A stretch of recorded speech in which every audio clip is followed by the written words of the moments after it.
ओम।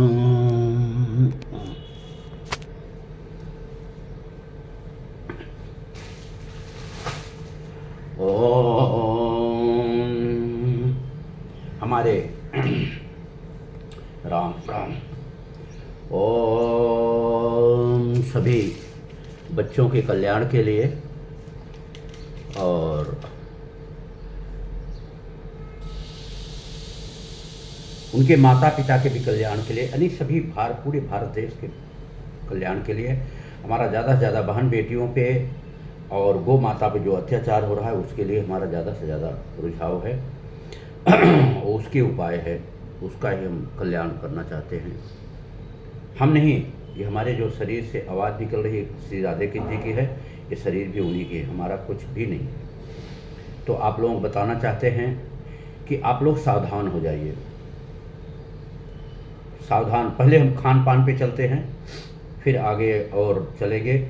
वास्तु गुरु हमारे गोड़े गोबरी के हैं और मानव जीवन में वास्तु बहुत ही मायने रखता है, बहुत ही मायने रखता है। आज उनका सोमवार का दिन है, आज वहाँ मेला लगा होगा, दूर दूर से लोग आते हैं। हम 19,000 के आसपास गुरु भाई हैं, बहुत ही परिपूर्ण, बहुत परिपक्व हैं, जिनके द्वार पे उनका पैर पड़ गया और उनका कल्याण हो गया। इतने परिपक्व हैं। 1 साल बाद आपके साथ क्या होने वाला वो भी उनको मालूम रहता है। मुंबई में आएंगे, आप लोगों की कृपा होगी तो जल्दी ही। तो देखिए, पहले हम खान पीन पे चलते हैं और फिर आगे और आपको चीज़ें बताएंगे वास्तु के हिसाब से। क्यों लोग बीमार होते हैं और क्यों गरीबी घर में आती है। देखिए, ओम शुरू में नारंगी और गाजर एक साथ नहीं खाना चाहिए, अनानास और दूध एक साथ नहीं खाना चाहिए, पपिस्ता और नींबू एक साथ नहीं खाना चाहिए, विष का काम करता है। अमरूद और केला एक साथ नहीं खाना चाहिए, विष का काम करता है। संतरा और दूध एक साथ नहीं खाना चाहिए, संतरा। केला और नींबू एक साथ नहीं खाना चाहिए, मूली और दूध एक साथ नहीं खाना चाहिए, ये सब विष का काम करता है। इसके साथ साथ देखिए, भिंडी के साथ भी दूध लेना बहुत ही खराब है, जो देह में सफ़ेद दाग हो जाते हैं। देखिए, बहुत सत्य है, लक्ष्मी निकल रही हैं, आ गई हैं।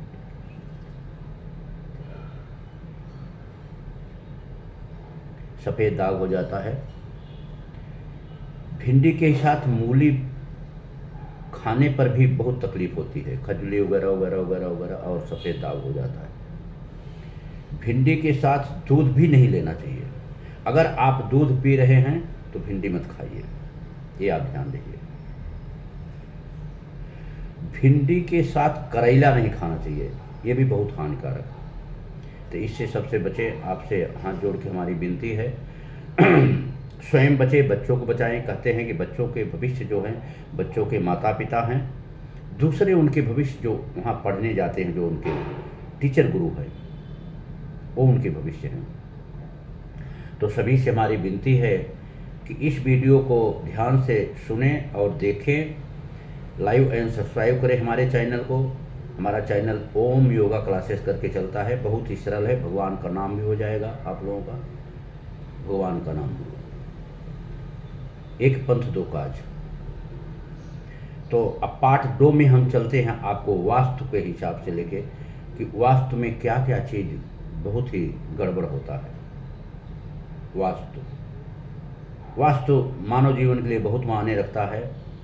वास्तु में चलते हैं हम स्नान से, शुरू में स्नान से सुबह उठ के फ्रेश होने के बाद, योगा इत्यादि के बाद, स्नान के बाद, शुद्धता के बाद फिर हम पूजा घर में आते हैं।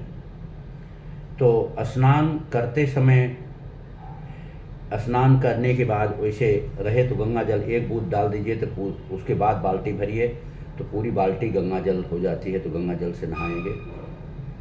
और नहीं सुविधा हो पाती है, ऐसा सुविधा होता है तो बहुत बढ़िया है। माँ गंगा माँ जमुना माँ गोदावरी, हर हर गंगे, ऐसा करेंगे तो भी गंगा मैया आपके साथ सपोर्ट करती हैं। अगर हमारे घर की लक्ष्मी जो होती हैं, औरतें होती हैं, स्नान करने गई, फूल से कैसे उनका बाल टूट गया, तो वहाँ से बाल उठा के उसको कचरे में डाल देना चाहिए, नहीं तो बहुत ही हानि होता है, बहुत ही हानि होती है। घर में दरिद्रता और गरीबी आती है।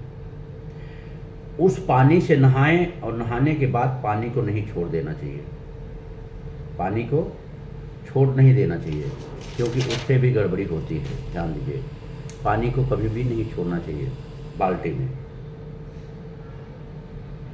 पहला तो बाल्टी में पानी नहीं छोड़ना चाहिए, नहीं तो हमारे शनि देव मंगल दोनों रूठ हो जाते हैं, गुरु सभी रूठ जाते हैं। उस बाल्टी को धो के फिर से उसको बाल्टी को भर देना चाहिए। बाल अगर वहाँ भूल से टूटा हुआ है तो उसको बाल ला के कचरे में डाल दें। ये काम अवश्य करना चाहिए। कपड़ा भिगा के, क्षमा चाहता हूँ, कपड़ा भिगा के जो लोग छोड़ देते हैं बाद में धोएंगे, आलस्य, बताता हूँ पहले भी, शर्म और आलस्य दोनों बहुत ही खतरनाक चीज़ है। शर्म और आलस्य दोनों बहुत खतरनाक। कपड़ा भिगा के भी वहाँ जहाँ ना स्नान किए नहीं छोड़ना चाहिए, उससे भी घर में बहुत बड़ी कलह पैदा होती है, बहुत बड़ी दरिद्रता आती है। ये सब ध्यान रखें। ये वास्तु की चीज़ें हैं, वास्तु की चीज़ें। पूजा घर ज़्यादा से ज़्यादा उत्तर पूरब के कोण,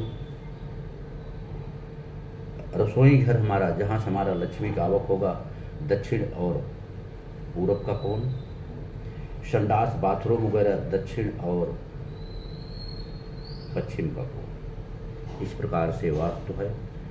और कभी भी हम खाट पे बैठ के न खाएं, इससे भी दरिद्रता आती है। तो ये सब चीज़ ध्यान रखें, बहुत बढ़िया होता है। अब बच्चों को पढ़ाई के लिए आगे कैसे जाएंगे, केवल और केवल कुछ नहीं करना। हर बच्चा, हर उनके माता पिता मात्र और मात्र एक ही में नंबर 3 पे चल रहे हैं, एक ही में आज सब बता दे रहे हैं। अलग अलग पार्ट में छोटा छोटा वीडियो सब बना के करते हैं, एक ही बना दे रहे हैं, क्योंकि काफ़ी लोग के पास जाएगा। तो उसमें केवल और केवल हमें सांस पे ध्यान रखते हैं। जब से हम पैदा होते हैं और जब तक शरीर में रहते हैं, सो हम केवल सांस पे ध्यान रखिए। किसी की पूजा, किसी को कुछ करने की जरूरत नहीं। देखिए आपके जीवन में कितना आनंद आता है। सो हम सांस पे, केवल सांस पे ध्यान रखिए।